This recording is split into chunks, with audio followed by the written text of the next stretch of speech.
Hello, I'm Jen Newstead. My pronouns are she, her. I'm a settler here in what is known as Canada. I was born on the lands of the Siksika, the Black First Nations in Territory 7.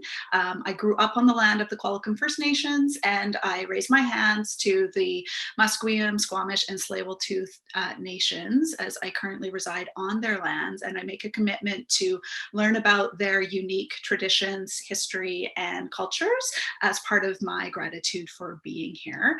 And I'm really excited to be here. So we're going to talk about social media, and we're going to talk about how that is something that should be integrated with your personal brand.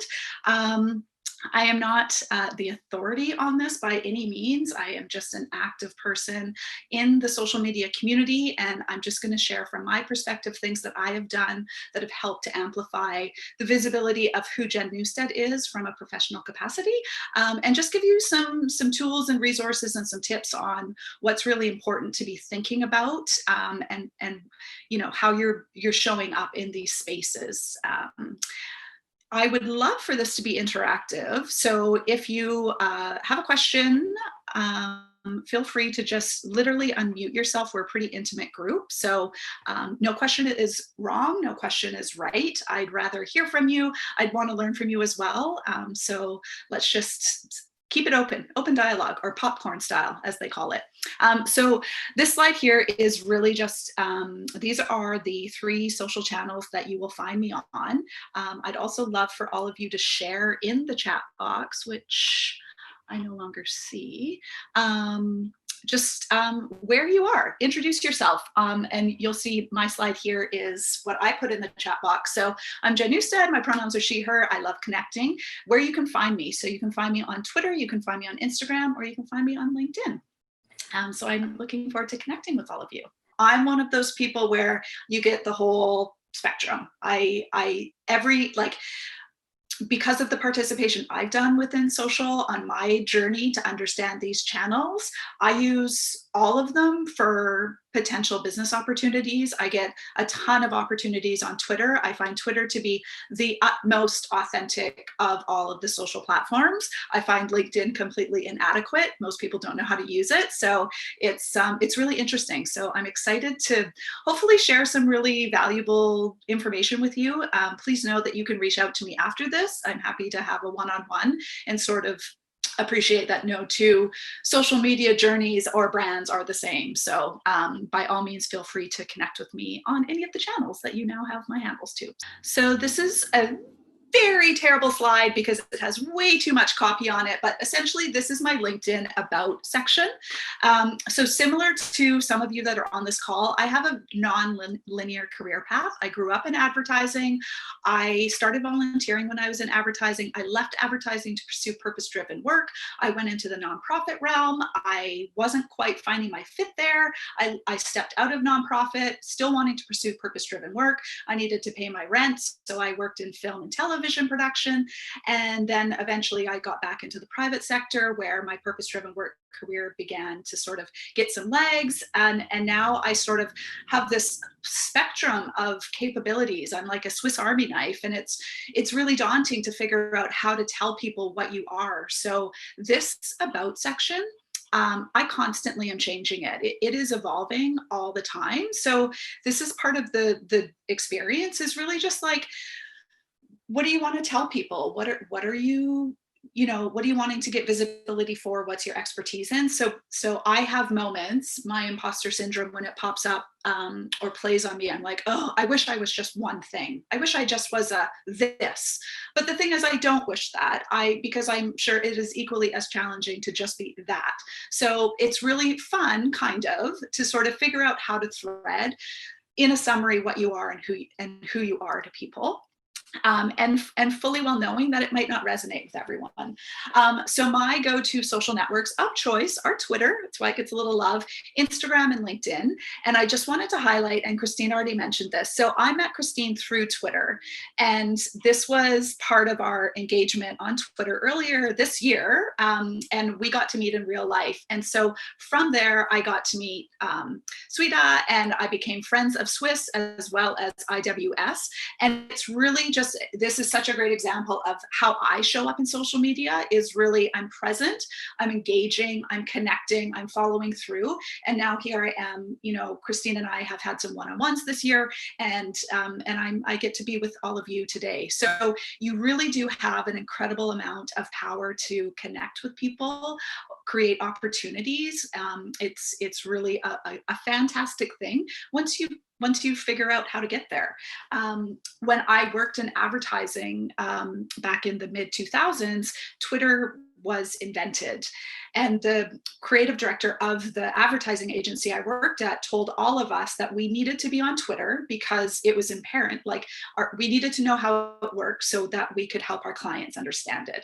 And I remember getting an account, and I remember thinking, what do I do with this? And at that time, I used Facebook, and I haven't been on Facebook for about 2 years, because 2 years ago, I found that all I did was scroll. Nothing engaged me. And so I was like, this isn't doing anything for me. So I'm going to step away from this platform. And it took me a few years to figure out Twitter. And I remember having a conversation with someone who was like, all you do is retweet. And I was like, oh, is that not cool? And so I realized that, similar to sort of what I'm hearing this evening, is like, how do I add my voice to this? And so it really is about getting comfortable. And sort of later on, I show you sort of a very basic tweet that you could share, or one that has an intention and a purpose and showcases your voice, which is really what all of these channels give you an opportunity to do. So lovely, Christine, that we have Twitter to thank for our connection, and that it's really a way to be connected, and I love that. So social media and you essentially, and I have to move there we go. Having a robust social media presence is an asset to your long-term career growth. And now this won't work, okay. Because this is the reality of the world we live in.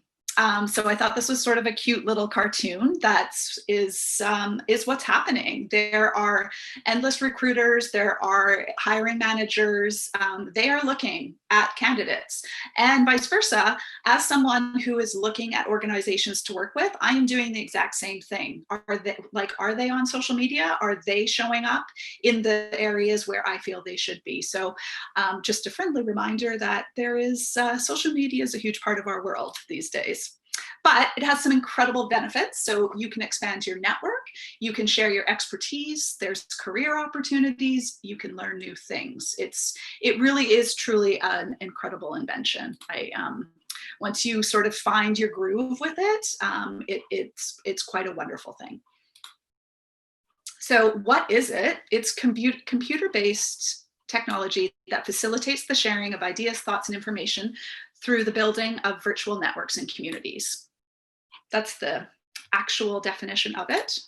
And by next year, 3 billion people will be on the more than 101 social media sites. So by no means do I know about all 101 of them.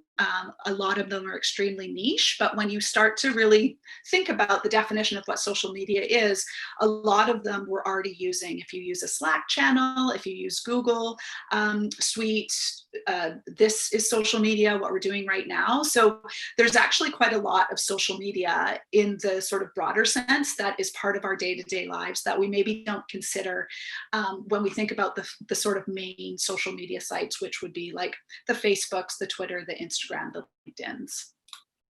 So as an example, there are a lot of these icons, I couldn't even tell you what they are. I have an idea, but it's really quite curious how many ways there have been created for each of us to connect. It's outstanding. So what is your personal brand? This is how you promote yourself. This is how you talk about the unique combination of skills, experience, and personality you want the world to see. This is the telling of your story, how it reflects your, can't see the word, conduct, behavior, spoken and unspoken words and attitudes. And so before we get into this, I'm just going to stop sharing. Are there questions about personal brand, social media? Keep going. Am I talking too fast? Am I talking loud enough? Is everyone having a good time? Keep going. Great. Okay, good. And I just want to make sure I get really good at sharing the screen. That's really what this is all about. Okay, and as you can see, I've lost my presentation again. Okay, so where do you start? So you want to set your goals. What do you want to be known for? You want to identify your areas of expertise, and you want to define your audience. In a really great way, I am obsessed with creating tables in Google Documents. This is just a really great way to think about, when I think about my career, from advertising, marketing communications, nonprofit, film and television, healthcare, community engagement. How do I strip down what my actual skill set is? And what do I really want people to know about me? If you go on my social channels, for those of you that were on the call at the beginning, Christine asked if I got outside today. So something I advocate for across all of my channels is a daily dose to get outside. That's really important for me. I find it a way that it grounds me. I love fresh air and movement, and it's also a great way for me to work on my promise of commitment to the Coast Salish First Nations people of the land of which I'm on, to learn and understand and show my gratitude. So really think about, what is your skill? So what do you want to be known for? What are you really great at? And who needs to know about that? So there was a few of you that were sharing that you're looking to do a transition from sort of one sector or role to another. So how do you find that audience to let them know that you're interested? And that's really what these social channels allow you to do. They allow you. So what I really love about Twitter, as example, when I knew that I wanted to pursue purpose-driven work, that was where I found my community. I could not believe some of the people that I had the ability to connect with and engage in conversation with around this thing that I was really sort of, passionate for, but couldn't figure out how to maneuver my career in that direction. So that's where you can really leverage social media, is to find those audiences or that community that you're looking to connect with. Because as much as we have our existing network, for those of you, depending on how old or young you are, you may not know, but a Rolodex is a term I often leverage because I like to fill my Rolodex with new people. The value of connecting with new people for me is the top priority. And so it is really incredible how you can find new people to connect with on social media that you would probably unlikely cross paths with in sort of your day-to-day role, the organizations you work with. So it really truly is a great place to start. So then what? Google. Whenever you need to figure something out, this is the place that we go. So you want to Google yourself. This is a really great exercise for a few reasons. It tells you what's out there about you. So I Google myself regularly, depending on what role I'm in or what activity I've recently done on social media, it will populate. I recently found out there is another Jennifer NEWSTED in the world, so that's new news. So it's a really great thing to do. It's also sort of, something that probably your potential employer might be doing as a first step to learning about you, to see what your digital footprint is. So it might feel daunting or scary, but I would highly encourage you to do it. Really consider what is populating about you. So I've held national roles at large organizations. So when I was in those roles, I would do a lot of social posting about things I was really proud the team had achieved. And so a lot of those articles would pop up, or, my volunteer work, what was being shared about me. And again, these are things that we do want to be having these things happen, because it's a great way to help support building our brand presence as we move through life. So that's kind of, once you've set your goals, what do you want to be known for? What's your area of expertise? Who's your audience? Then you're going to move into searching yourself. So then from there, this is one of my all-time favorite exercises. We need to get feedback. We need to hear from the people in our network. How are we showing up? So a really great way to do that is using some key questions. And so this is an exercise that I have done throughout my career journey. And you are going to want to select 5 to 10 people that are in your network. And as much as it would be great to select your best friend and your partner or your mom or those people that are just going to say fantastically positive things about you, you want to get the full spectrum of feedback. So you want to select people that you've maybe worked with, that you've perhaps volunteered with, you know, people that are going to let you know like the true answers to what comes to mind when you think about me. What am I known for? Would you choose me to speak at a professional event? What about? So this particular question was really great. So this year, I got asked to live tweet at some virtual events. And I was really excited about that because when I attend things, like if I was participating in this workshop tonight, I would probably live tweet what I was hearing. And so I was really excited about that because I was like, people are telling me that that's what they see me for. And so it's really important that we get this information because it gives us a bit of a guide of where we fall with how people see us and how we're showing up.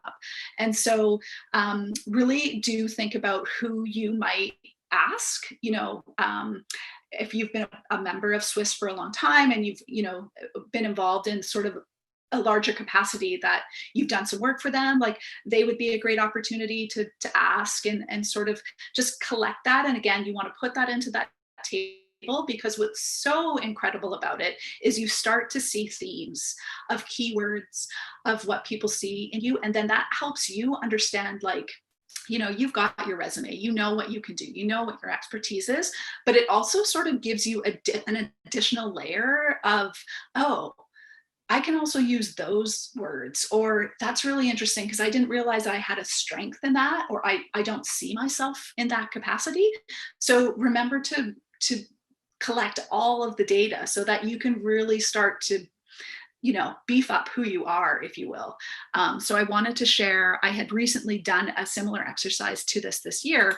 And so this was, I used 3 questions, and this was a response that I received back from someone. And so in addition to doing this exercise and getting this really great data, it just is, it feels really nice to know that people in our network would take the time to tell us the responses here. Like it makes you feel kind of like awesome for what you've achieved, because as women, for, you know, if we're identifying as women, we tend to downplay everything. You know, it's not that big of a deal that I juggle a jillion balls, you know, I'm doing all these things, but it's no big deal. It's just, it's what I'm supposed to do. So it's really a wonderful thing, especially if you're sort of feeling a lack of clarity on where to go next, or, you know, if you're looking for a job opportunity and just feeling sort of, you know, disappointed by the job market and sort of how broken that system is, which is a whole other workshop.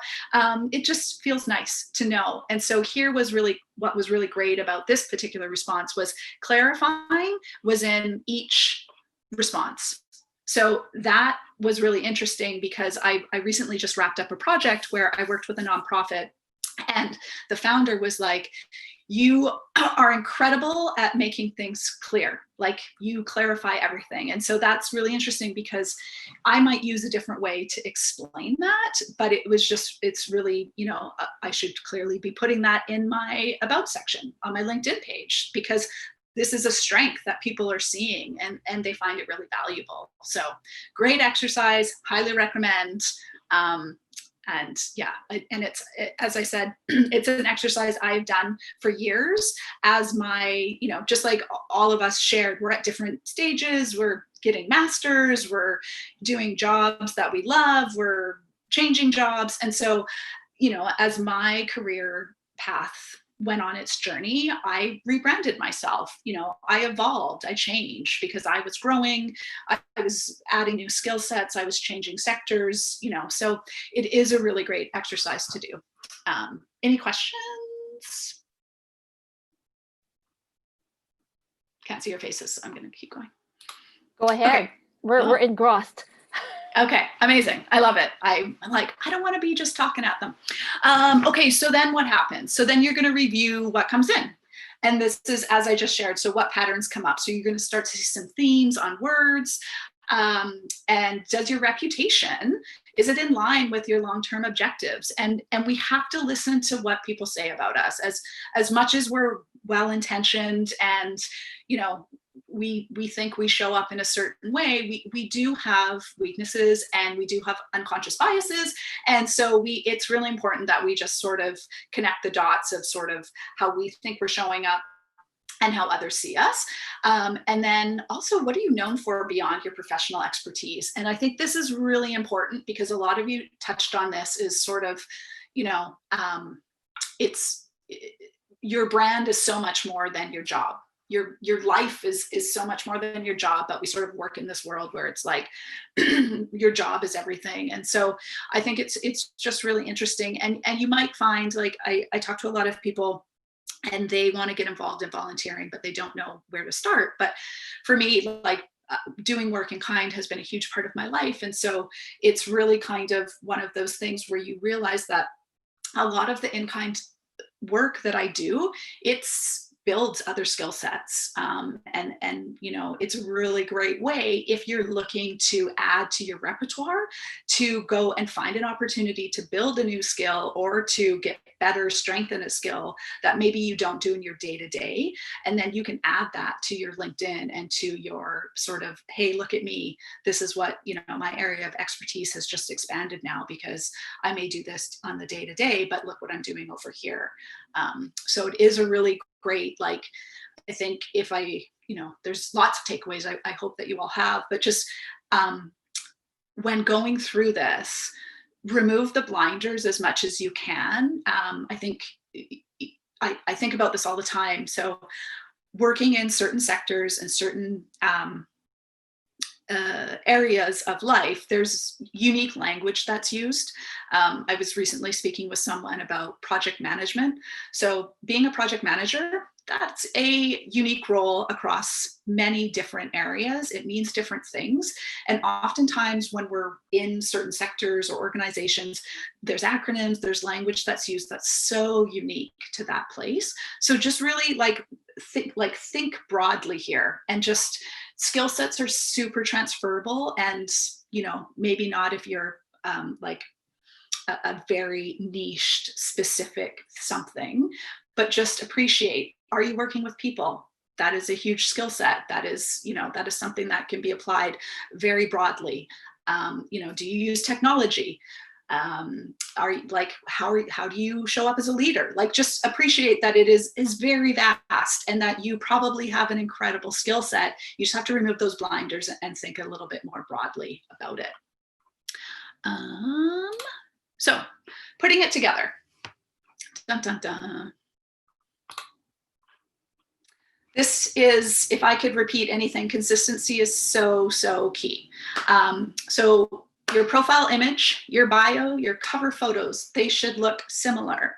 Your overall look, your colors, your fonts, your style, they should be similar. Your handles, if possible, make sure all of your social media handles are the same. I have unconscious bias because I'm an able-bodied person, and something I am really working on with all of my social posting is to make it more accessible. So things like emojis, they do not work well in screen readers for those that have it, that require additional support to interact with social, describing sort of what the content is. So just appreciating that, you know, you want to show up as your best self. And someone earlier mentioned, but how do I make sure I'm still having fun? So we'll work through that as well. But just know that, you know, if you are out on social media, people can Google you, as you were about to find out, and they can see you. So you want to be, you know, as an example, I'm the speaker for this workshop. So if people Google me, they will find that it's the same photo that's in the workshop event image, that's on my Twitter profile, that's on my Instagram profile, that's on my LinkedIn profile. That means pretty sure that's the same person. So when we get to the, I'm going to skip ahead here. Where is it? Oh no. Oh, there it is, profile photo. Okay. Profile photo should be of your head, neck, possibly top of your shoulders. And I'm going to share a funny story with you. I've worked on 2 reality dating shows in my time in between nonprofit world, purpose-driven work. I can't tell you how many people applied to be on a television show for dates, and this was all I could see of their face. A nostril, a ridiculous selfie that, you know, I get it, it's fun, but in this capacity, it should just be of you. You should look pleasant, smiling if you want.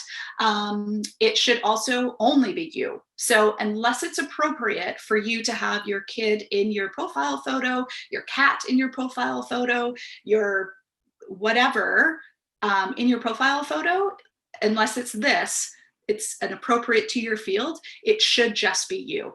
It should be recognizable. It should be current. So the photo that was in my photo, it's from April. So I should be due to update it as we head into the new year, because there's nothing worse than, and again, I am an individual who has struggled with weight. I do not always like how I look, but I need to make sure that my photo represents me when you meet me in person. It should be one and the same, give or take. My photo is in black and white at the moment. So I'm jumping ahead to that because it's so, so, so important. So this was a little exercise that I think that each of you should do, because it's like, okay, well, great, Jen, you're telling us some wonderful things, but how do I actually do this? So work through it. So you've created your goals. You've done some research on yourself. You've collected some data from your network. You're going to put it all together and then just go through this exercise. How do you start talking about yourself? A lot is, how do I share on LinkedIn? So it's accurate. So what's a professional description about you? And again, this is where it gets daunting, because it's like, well, I'm not one thing, or I do a variety of things. So work it out. What would that look like if you break it down and just do bullet points? It's exciting. One word that is not boring. It's targeted, so a niche descriptor. So again, if you're looking to talk to a new audience that doesn't really know you, what would be specific? What kind of language are they looking to hear about? What kind of, what are they talking about that you are resonating with that makes you want to go over there to talk to them? And how do you kind of use that language to get their interest? It's flattering, so one accomplishment. Remember I said that as females, we tend to just kind of not embrace the fact that we do a whole heck of a lot. Acknowledge that. Acknowledge your accomplishments. Shout from the rooftops. They are huge. It doesn't matter if they are like the teeniest things in your mind. They are huge. Shout them out loud. It's humanizing. So one hobby. So that's a really great way to sort of bring yourself into it. So you know that I advocate to get outside. You know that I appreciate purpose-driven work. If you were following me on my channels, you would see that I amplify voices. So a lot of the in-kind work I do is with Indigenous organizations. It's with women identifying non-binary owned and led ventures. So I'm really amplifying all of those things in all of my posts. It's a smorgasbord, if you will, of curated strategic content that I share that highlights things that are interesting to me, that I'm passionate about, skill sets that I am an expert in, and I'm a hodgepodge of bringing them all together, because in an ideal world, I would love to work within that umbrella of sort of the passion and the purpose, and mixing in with my skill set. It's intriguing. So what's interesting fact or feature about yourself? And when you roll your eyes at me and say there's nothing that is not true, each and every human being on this planet has something interesting or unique about them. Start embracing that. Like, embrace the fact that you have a unique quality, value. Everything about you is unique. We, unfortunately, the Western world is extremely sort of, it's a pyramid, so there's not room for everybody, but we are moving towards a more inclusive world where everyone gets a seat at the table. Everyone's perspective matters. We need everyone's perspective because we can't solve the challenges with just one perspective. So appreciate what is unique about you and start amplifying that. and it's connected. So without a doubt, whenever you can, how do I connect with you? You know, when you, as we are in this virtual world, this is my third Zoom call today. How do you connect with people? I've connected with people this year, no differently than when prior to COVID. So it is really, it's about intention and just making it easy. Let people know where you are. Do you have a blog? How do I find it? Do you have a website? How do I find it? Are you telling interesting things on Twitter? Great. How do I find you? So bring it all together so that it's really like a narrative that works for you. Questions, popcorn style, shout them out. Quiet. Is everyone just Netflixing? We're still here. Updated. I know, I'm just teasing. I'm just teasing. I know it's a lot. It's a lot. Is it too much? Is it making sense? Makes sense. Go ahead. Okay. Making sense. I'm wondering, how often do you update your personal brand?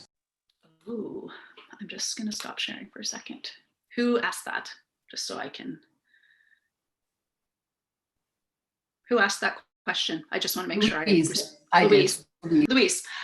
So for me, it is, it's really about whatever I'm up to. So as an example, for the last 3 years, I was the national manager of community engagement at Life Labs, and then they cut my program. So then I was no longer the national manager of community engagement at Life Labs. So then I was on a journey to figure out what was next. And so I updated it to talk about what I was up to sort of open the door to opportunities. As I move through that, as I sort of redefine what I'm focusing on, I will update it.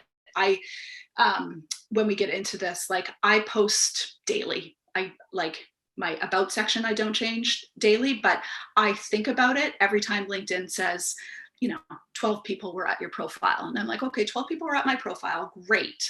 What did they think? Did it resonate with them? Did they just, was it like Facebook and they were just there? So it's really like, what am I up to?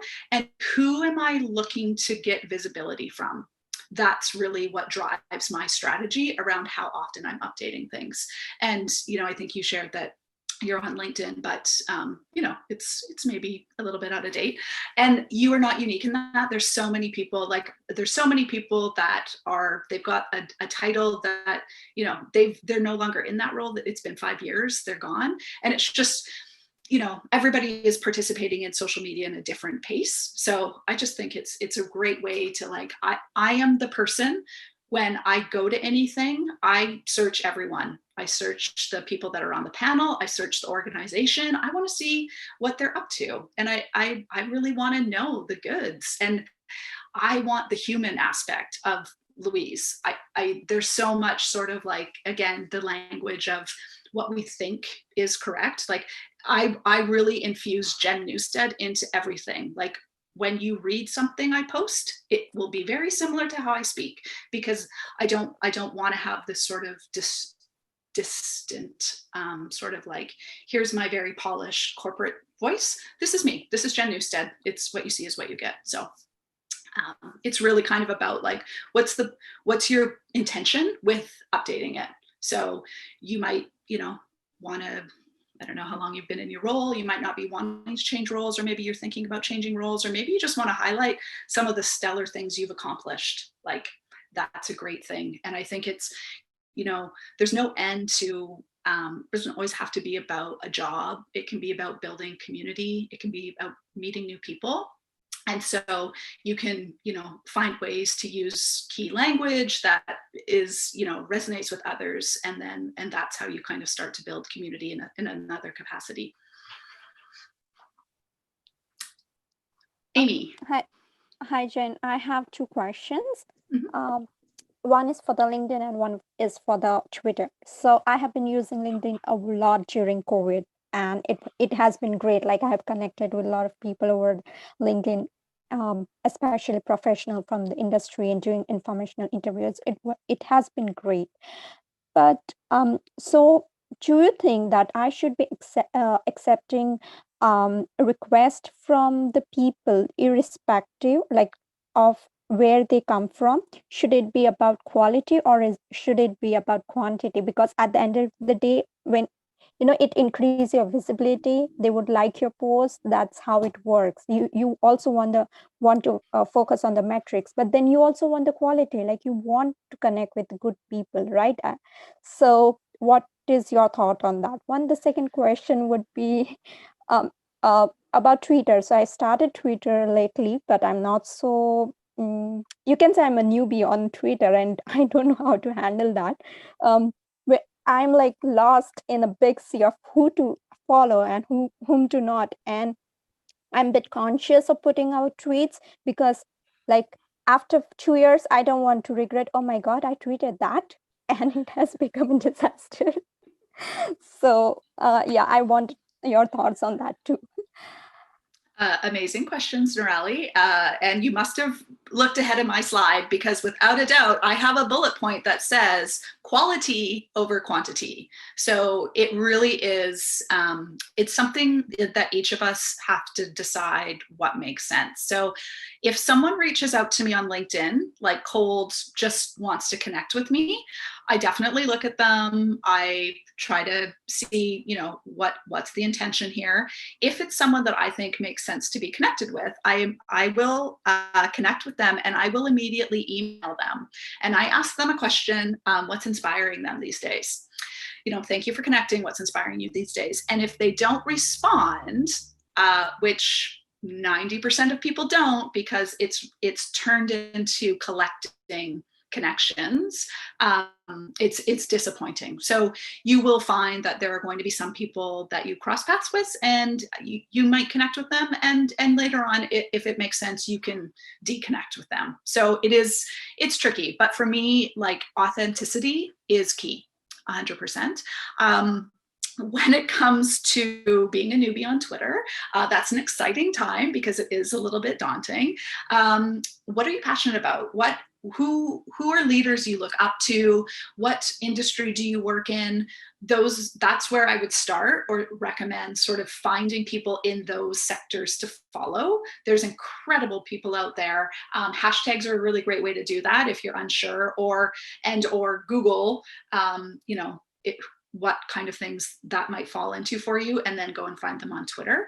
And it will be an interesting exercise for you, because though I'm obsessed with Twitter, not everybody loves Twitter. So, and we know there's 101 social media sites, so maybe they're on a different site. So, and as for, regret, which what we would call in advertising is do it and ask for forgiveness afterwards, is if you have purpose and intention with what you're sharing, then you know that in 2 years' time, you probably will have grown, and you might have different interests, you might have different focuses, you may have different opinions. But I think as long as you're not coming in from a harsh, like, it's this or it's that, I don't think that you'll have regrets. I think what you'll see is growth over time. Just like I began retweeting, I would only retweet because I was like, oh, well, I like this, but I'm too scared to tell people why I like it. And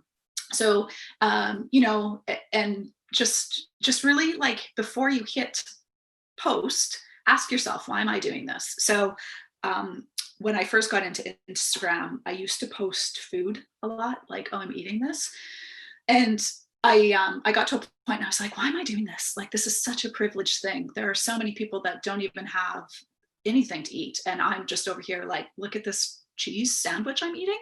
And so I was like, if I post food, then I'm going to make a donation to to support those that don't have it. So have intention with everything you do. And yes, you can have a post that is literally like giggly, like GIF or GIFs, depending on how you refer to them. They are massively used in Twitter. So it's really about finding your own unique way of wanting to share the information you want to share. So hopefully that helps. Yeah, it does. Thank you so much. You're welcome. Okay.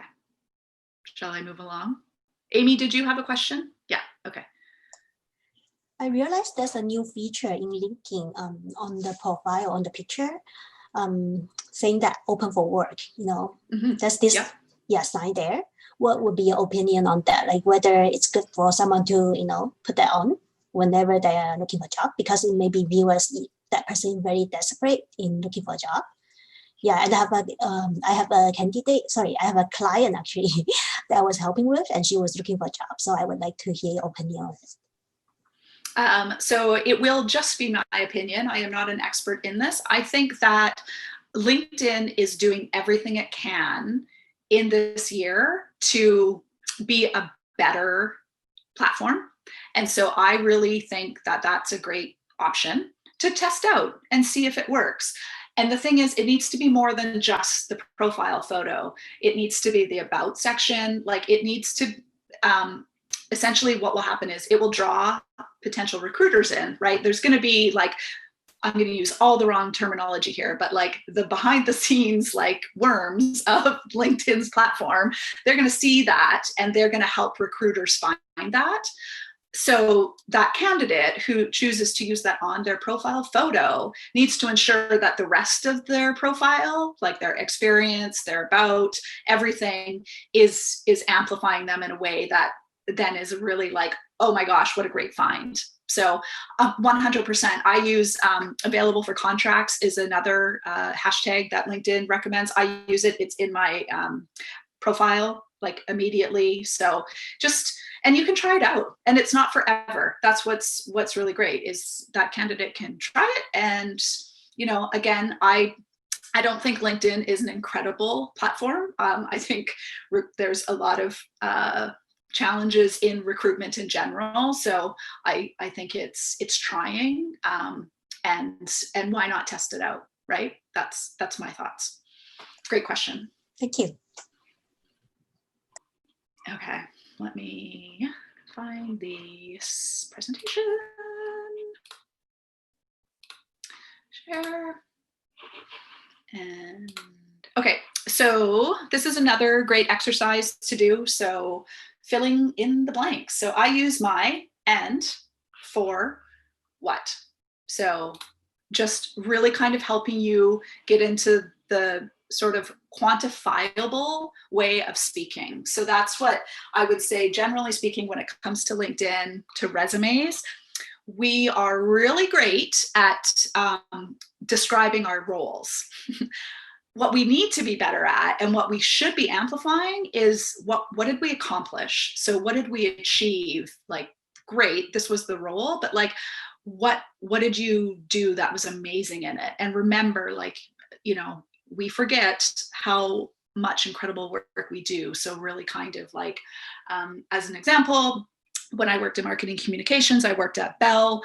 I specifically worked on Bell Mobility. We had 45 brochures for the country in English and French. And we had an ask from corporate to cut costs by 30%.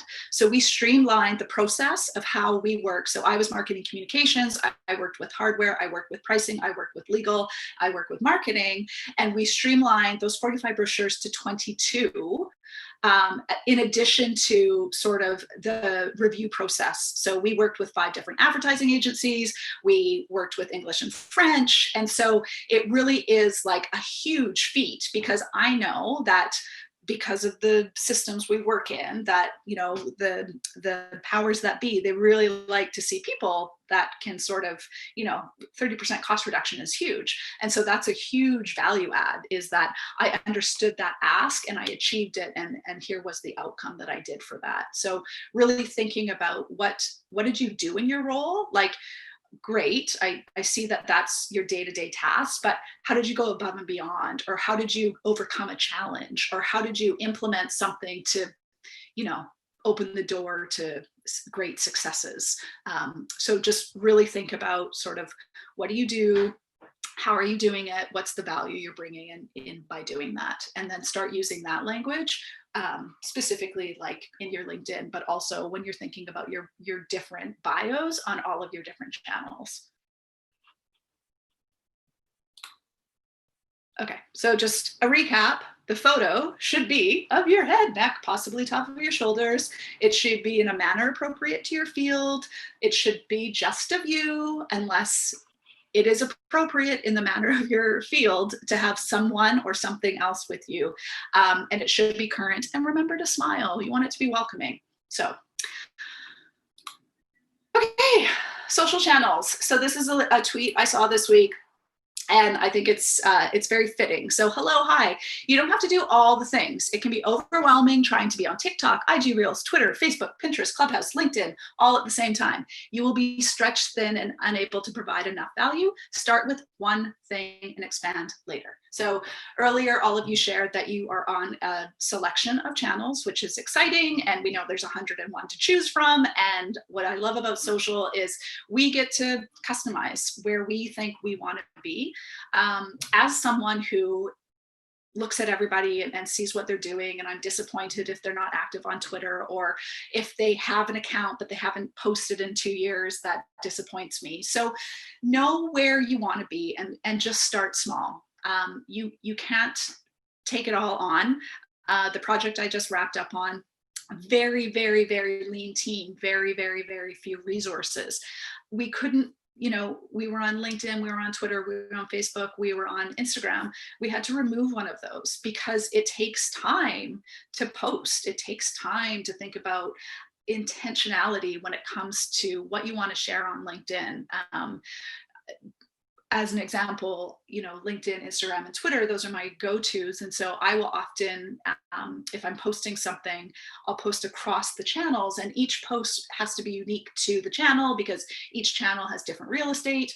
And I, have audience members that are unique to each channel, but some are the same across the channel. So I want to make sure that I'm sort of thinking about the intentionality of the specific channel, who's the audience there, and what am I trying to share. So just remember, start small.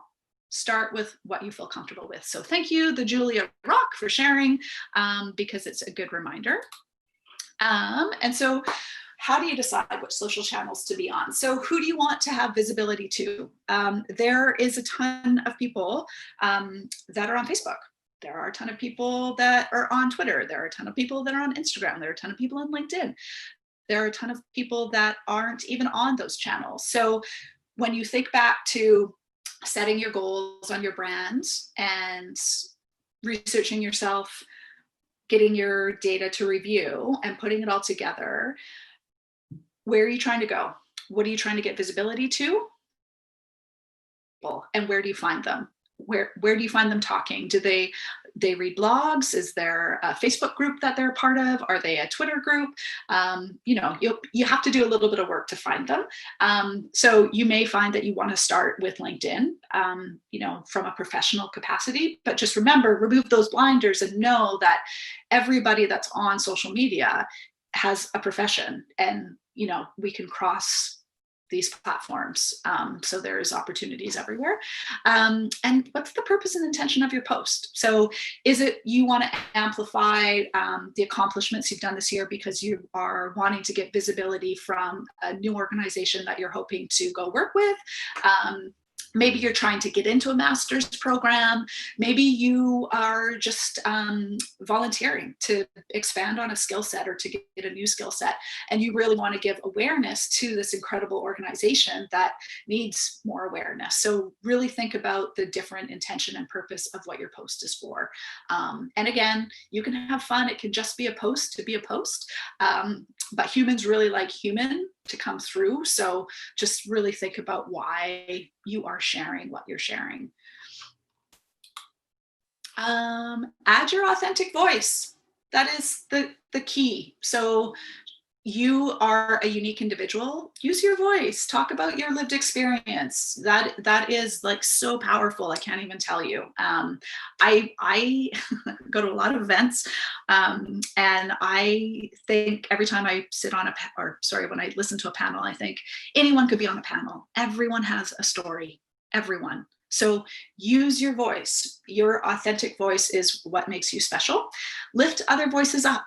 So remember that you want to sort of give the love and open the door for those you know.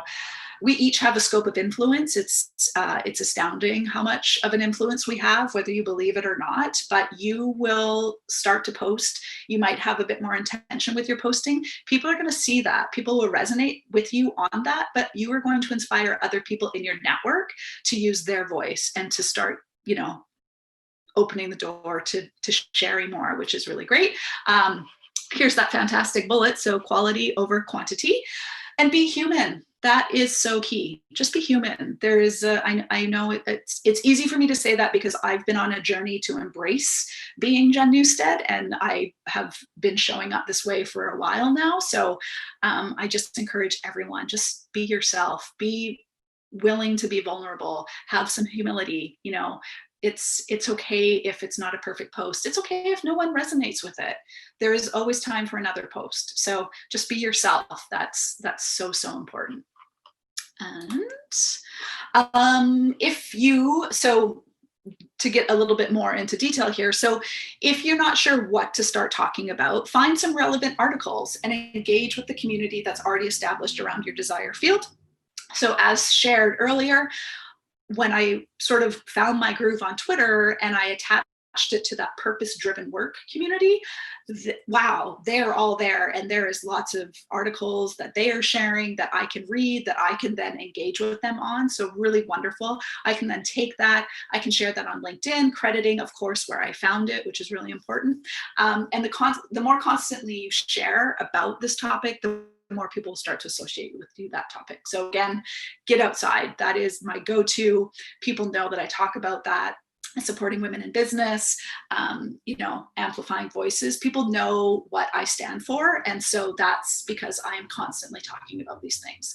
And then really just find and build your community. I am an independent female. I don't have any partners or pets or kids. And so I appreciate that that is a huge privilege. So that allows me to maneuver around all of these social communities that I participate in and make time to build my community. And I appreciate that if juggling other things that are equally as important, that it might not be as hard to sort of allocate time towards it, but it's really important. And I encourage everybody to make a little bit of time to build your community outside of what you currently have, because it's really incredible how often something will come my way and I'll be working on something and I get to open the door to another community I know and connect them. That's a really special thing for me. So highly encourage that. And then here is just a great example. So 2 ways to make a post. So this is Twitter. So I like SCWIST. Yeah, great. That's a great post. Or my friends at SCWIST collaborate with STEM leaders to engage and inspire women and girls with programs, advocacy, and support networks across Canada. Check them out to see how you can help lift and amplify the incredible voices of STEM with the link to the website. This, to me, this is what I'm drawn to. I'm like, okay, this person is telling me about something that's important to them and they're giving me an action. They tell me how to get involved. And I love that. And it's also amplifying this organization that's important to them. This here, I'll scroll right past it. I don't, what's the purpose and intent of this? So remember to sort of think about, why are you sharing something? And when you use your authentic voice and you share with people, that's when they stop to listen, and that's when they really start to resonate, and they'll take the time to look into it, or to engage with you, or to acknowledge you for what you're doing. And I think last but not least, so building your personal brand on social media, it takes work. You need to show up. You need to be intentional. You need to use your voice, and you need to make yourself visible. So once you get into it, though, it is really, really fantastic. I highly encourage it. I highly encourage you to try different things. I highly encourage you to Google yourself and to delete any accounts that you are not actively using, because people like me will find them and be like disappointed. And again, like I did Christine had asked me earlier this year. I did an audit on Christine's personal brand online, and I dove deep. I went into Google and I found her everywhere. But I also found out that I had some accounts that I had completely forgotten about, because that's the reality. We forget about these things. You know, something cool comes into the world and it's like, oh my gosh, everyone else is doing it. I better get an account. So that is my share, my friends. Let's have some questions. We've got 15 minutes. Oh, hi. Little child in Lulu's mirror. Hi. Okay, who has questions? Anybody? Nobody? Hey, Oh, yeah. no, I really liked the presentation. It was very informative. I'm just wondering if you have any tips on how to stay consistently active. I find once I actually sit down to try and post something, it ends up taking a lot more work than I anticipated. So yeah, if you had any advice on how to maintain that consistency. That is a great question, and it's a very valid point. It does take time. So depending on the type of person you are, it's just integrated into my day, and when it takes longer, it takes longer. But maybe you set time aside. So maybe you set time aside to think about what you want to share. Every platform you can schedule posts, which if that's something that seems awesome to you, then you can leverage that convenience. And it does take time. So you do have to allocate time towards it. So maybe it's depending on how often you want to be the cadence of your posting. It's maybe time during the day, like if it's 3 days a week or if it's every day, just setting time aside, because it is really important. And I really acknowledge you for asking that question, because it's so easy to forget about, because it probably doesn't seem like it should be a priority, but it's an important one, I think. Yeah. Oh, thanks. I didn't even know you can schedule posts in social media accounts. Is that true for Twitter and LinkedIn? Ooh, I feel like it is for Twitter. I might have to look into LinkedIn. You can also use a platform that you can, there was a locally based platform where you could run all your social media channels out of, but they did some really terrible things this year, so I don't want to advocate for them. But there's lots of different social dashboards out there that make it convenient. What I'll do is I'll pull some together, some options, and I'll email them to Christine, and then she can include that with the recap, because I can't think of what they're called right now. But there's definitely lots where you can schedule. And I may have spoken out of turn about being able to schedule individually in the unique platforms, but I'm pretty sure you can. Okay, great. Yeah, that would be very helpful. Thank you. Yeah, Yes, for sure. I schedule my posts sometimes for Twitter on TweetDeck. Yeah. Yes, that's right. Any other questions? Any other thoughts? Anybody using social in a different way that they love, that they want to share? I have a question about ways to keep sort of my personal accounts private while still promoting, because like Twitter now, I have 2 separate accounts, one that's very personal and, you know, it's not public, so it's fine, but I use it to track my kids, right? It has a purpose. And then one where my publications get flagged or that connects through to the university. Is there a way, like as I try to build this brand out, my brand out, is there a way to sort of ensure some kind of separation between these personal accounts? And because it's going to be my name no matter what, when you Google it, you're going to see personal things, right? Yeah. And so I think that's a totally, again, there's lots of people in that scenario. So keep it separate and have it very clear in the profile, sort of intentionality around them. You can also, even though when it's Googled, it would come up, but your user, like your account handles, you could make them kind of slightly unique to each purpose. So the educational side, you could add something to it just to help define it. But basically, like that about section or profile, really, that's the real estate where you can sort of help anybody that comes across it that needs to go to your other one, help them determine that, if that makes sense. It makes a lot of sense. Thank you. Okay. Anybody else?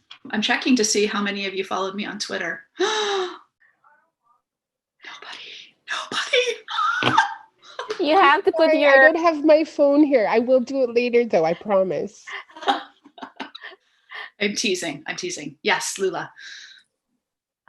Thank you. And thank you for saying hi to my son, but he had to leave. So it was quite. He's like, whatever. Okay.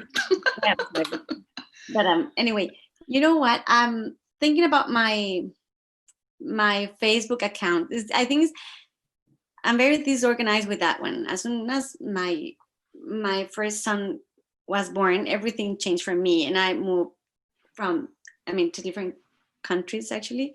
So I just forgot about this thing, but it's really, really, it's one of the things that I really want to organize and reorganize everything. So I think I'm going to start cleaning up everything, contacts, and look at the profile, everything just right there. Because what I also did was that I created some other accounts that Instagram, and I don't know exactly Instagram. I create 2 accounts there, and I don't even remember the passwords. So it's very silly, but it makes me feel so frustrated. I cannot handle 3 things, one thing, then 2 things, and the media, right? But I really recognize that LinkedIn and some other social media are really useful and good elements for me to open the door to the professional life, right? Yes. Yep. And so make it work for you. So choose one, make it work for you. If it's for your professional life, I would ask you to do a little bit of research and determine which channel makes the most sense for you. And, I'm happy to have a chat with you like one-on-one after this, but just make it work for you. It shouldn't be frustrating. You're not the only person in the world who's created accounts and can't remember.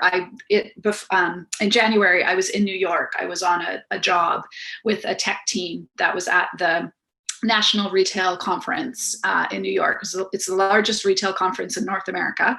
And so I was there to help them with their booth. And the founder, I was like, you don't have Twitter presence? Like, what's going on? And so she's like, I think this is my password. And I was just like, no. So it's, give yourself a break. It's okay. It's okay. You're juggling a lot of things. And doing an audit on your social channels of who your connections are and all that great stuff. I do that all the time. So it's a wonderful thing to do. And yeah, you hold the power to curate the audience, the content, who you follow, who you don't follow. It's really up to you to decide. And that's something I should add is as you become more engaged on social, the algorithm based on your activity is going to start to showcase things for you to help you sort of expand your community. Anybody else? Anybody have any jokes? All right. Well, friends, this was fabulous. I really do appreciate getting to share space with you. I hope that something was useful. I will share the presentation with Christine. I will also pull together sort of some additional things that have come up that might be useful. You know how to find me. Happy to chat with you anytime. I'm happy to invite you into my community. And yeah. Happy Hanukkah to anybody that may be celebrating. Thank you, Jen. Thank you. Thank you very much. Thank you, Jen. This is so fantastic. Don't you think? Don't you agree? It's a fantastic workshop. Everybody who agrees, please. Round of Please. applause. for Did you pay them Jen. $5 to say that? Thank you, friends. Oh my goodness. Yeah, thank you so much, Jen, for this wonderful workshop, and everybody who joined today. Just before we go, could you please type in the chat box? So what is that one step that you're going to do after this workshop to build your professional brand based on what you learned today? Okay, and we're going to call you back in 1 month and say, okay, did you do it? Accountability. Okay. Everybody, let's think for a minute.